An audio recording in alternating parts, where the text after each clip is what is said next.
With increasing frequency since July's election, masses of protesters have publicly voiced dissent in Cambodia. Garment workers demand a doubling of the minimum wage. The opposition says the government rigged the last election. In each case, demonstrators are notably uncowed by state security forces.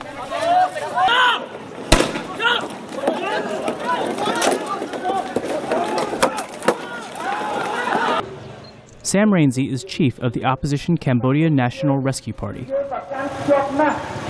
We see that people now, they are no longer afraid of what, but they kill people.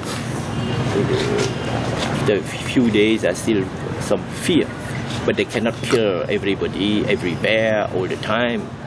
Rights advocate Uwe Rack says the dramatic change is partly due to age.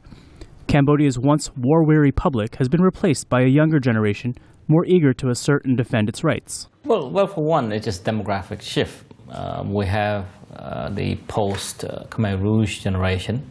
These are people who were born in the 1980s, who hasn't lived much through the communist days. And many of these young people are more willing to challenge the authority, willing to speak their mind. And young people are more ambitious. Amid the demographic changes, many of the country's political players are older and criticized for being out of touch. Uwe Rack says that this has led to a leadership gap for the government as well as the opposition. The two parties bring back all of the politics to things that they know and therefore they're comfortable with. But when they're looking at politics of the future, they're not comfortable with. And they're not going to be happy in actually looking forward. They're always happy to look backward.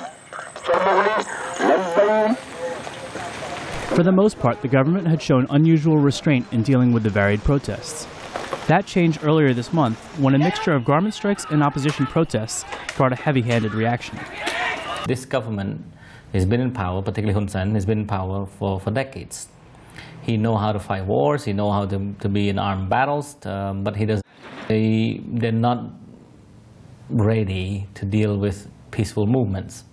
And the sad reality of that and of that part is that they only respond the way they know how, and that is turn it back into a war zone. For now, with the ban on protests, the capital city is quiet. But the opposition is regrouping in the provinces and says it's planning to hold rallies here once again. Rick Valenzuela for VOA News, Phnom Penh.